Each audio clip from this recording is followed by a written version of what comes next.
ഇവിടുത്തെ ഒരു പ്രധാന കാര്യം, ഇതിനെക്കുറിച്ച് എന്തുകൊണ്ട് പഞ്ച് ഡയലോഗ് അടിക്കുന്ന സുരേഷ് ഗോപി എന്തുകൊണ്ടൊരു മൗനി ഭാവിയായിട്ട് മാറി? ഇന്ന് സ്വന്തം കോൺസ്റ്റിറ്റ്യുവൻസിയിൽ വന്ന് തൻ്റെ വിജയത്തിനെ ചോദ്യം ചെയ്യുന്ന പല പ്രസ്താവനകളും പരാതികളും വന്നിട്ട് പോലും എന്തുകൊണ്ട് അതിനെ പ്രതിരോധിക്കാൻ അദ്ദേഹത്തിന് കഴിയുന്നില്ല? കാരണം തെളിവുകളാണ്. ഇപ്പോൾ ഏറ്റവും രസകരമായ കാര്യം, നിയമസഭയിൽ തൃശ്ശൂർ വോട്ട് ചെയ്ത സുരേഷ് ഗോപിയുടെ ഇപ്പോൾ ലോക്കൽ ബോഡി വോട്ട് ഇപ്പോഴും ശാസ്ത്രമംഗലത്താണ്. ഇതെന്താ ഈ വോട്ട്? അസംബ്ലിയിൽ ഒരു സ്ഥലത്ത് വോട്ട് ചെയ്യുക,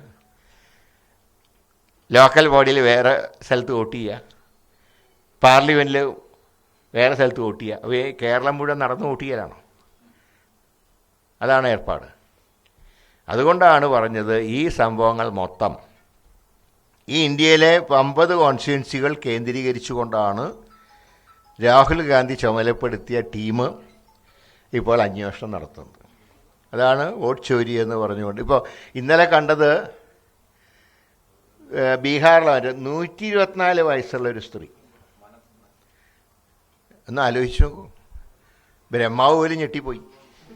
കാരണം ബ്രഹ്മാവിൻ്റെ കണക്കിൽ 105 മേലെ ഇതുവരെ ബ്രഹ്മാവ് പടച്ചു വിട്ടവരാരും ഭൂമിയിൽ ജീവിച്ചിട്ടില്ല.